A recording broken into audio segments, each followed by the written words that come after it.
boy, does Governor Gavin Newsom have some chutzpah. He's trying to take credit for the reopening of the 10 freeway in Los Angeles, and he says that you should be thankful for his leadership. Coming up, we'll tell you why he's actually to blame.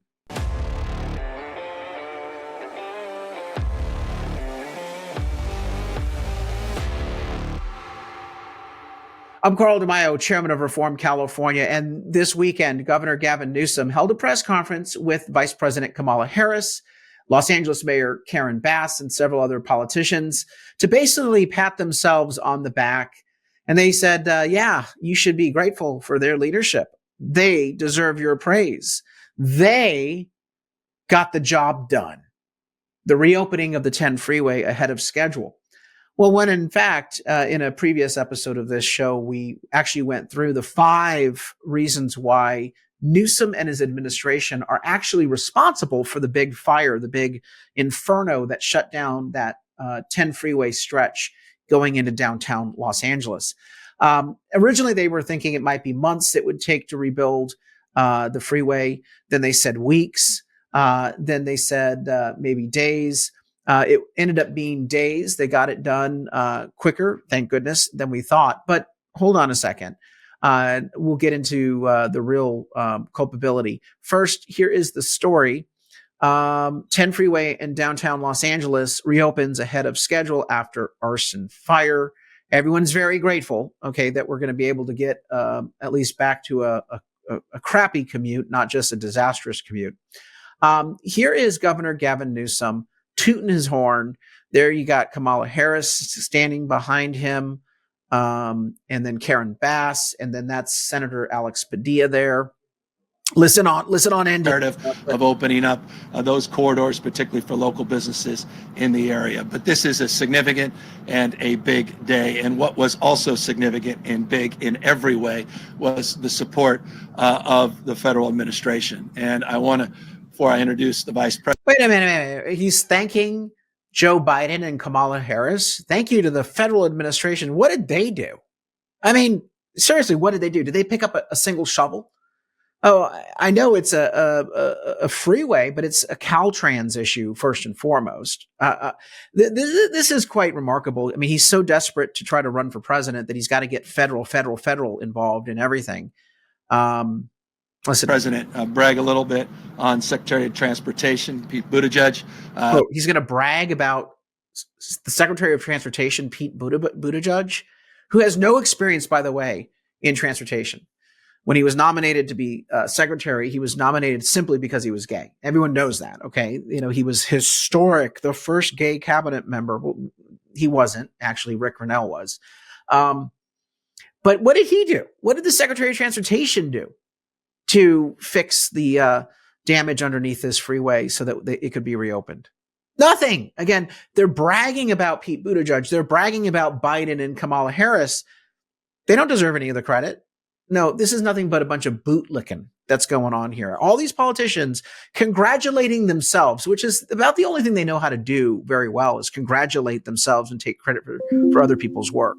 Who was on the phone within hours of this original incident, to Mitch Landrieu, who was on the phone again this morning, checking in on this announcement. To People making phone calls. Hey, hi.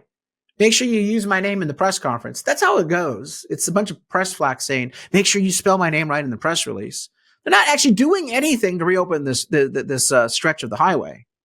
Administrator Bott, who is once again here with us, who's been on the scene from the early days of this incident, who's been outstanding, to the president, who was in town talking about this just a few days ago and was on. Biden comes into town and talks about the freeway.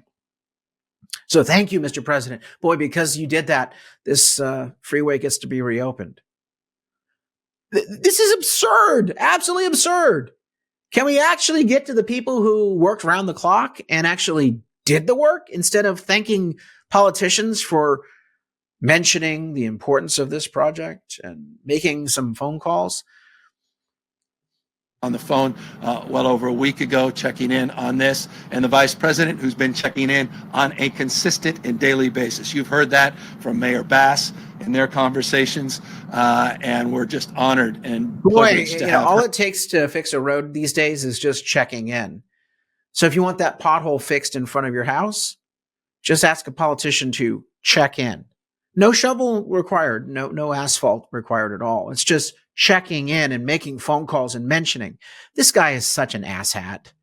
Her here at this critical moment as well. Before, again, briefly introduce the Vice President, let me again brag on your man. Let me brag on this and brag on that. Brag. He's even using the words. Again, it shows just how disrespectful he is. Let me brag that we've done such a great job. When in fact, none of them did any of the work to reopen the freeway. And they're also responsible for it going up in smoke in the first place. More on that in just a second. It's all about partnership. It's all about making sure there's seamlessness in terms of the communication and the engagement. That's the only way these things work. Oh, yeah. The only way you fill a pothole is engagement and communications and personal pronouns and mission statements and visioning sessions. No, you do it with a damn shovel and some asphalt. The chutzpah of this guy and all of the idiots standing up there trying to take credit for something that they caused in the first place and take credit for a repair job that they really didn't have anything to do with. And it would not have happened at the speed that it happened without her incredible support. And so on behalf of our team and Ann and my legal team, and yes, shout out to the lawyers. Okay, now you know he's nuts. You know, the first thing I do is when I see a project get done, I say, thank you for those lawyers. I am really appreciative of lawyers. I keep them in my prayers at night. This is insane. And of course, he's standing up there taking credit for all of this. And nobody wants to point out the obvious. Sir, you did this. You did this because of your bad homeless policies. I will point out to you a previous podcast we did a week and a half ago when the fire first shut down the freeway. 5 major revelations. In fact, I'll put it in the comment section below of this video. 5 major revelations as to why Newsom's administration is actually responsible for the fire over there on the 10 freeway. Number 1, it's a homeless problem. Okay, we know that it was a homeless camp underneath that freeway. A bunch of crazy people, a bunch of people out in the cold, building fires. These sorts of homeless fires are occurring up and down the state of California. Nobody in the media wants to actually cover it. They're forced to cover the fact that a big fire broke out and shut down a freeway. That's kind of obvious when a freeway is shut. The media actually is forced to actually do their job and say something bad happened, but it's not Gavin's fault. No, they've been navigating around the homeless cause here. Second, he says it's an arsonist, which again does not preclude it being a homeless person who intentionally set the fire. But even if you take him at his word that it's somehow an arsonist with criminal intent, who's the patron saint of criminals? Gavin Newsom, Prop 47, Prop 57, early release, no enforcement of the laws. Yeah, even if it is a criminal, I guarantee you that we can lay the blame for his coddle the criminal policies. Third, Caltrans had a whole contract with the group that was renting the space underneath the freeway. If anything was not being done properly under that freeway, it's Caltrans' responsibility to monitor the conditions under there to make sure it's not unsafe, and if there are homeless people, to clear them out. Fourth, we know damn well that a number of people were complaining about the homeless people stealing electricity from underneath this freeway overpass. And then finally, the fifth reason why we know that this is a Gavin Newsom problem is that we have a clear pattern of behavior by the landlord here of subletting and not paying his rent. But again, in the state of California, Newsom and his administration, it's not like they're enforcing rent contracts. They actually don't believe in eviction. They don't believe in holding people to rental contracts. So again, the very policy of, oh, don't worry, if you have a rental contract, you really don't have to pay your rent, is part of that culture of no accountability here.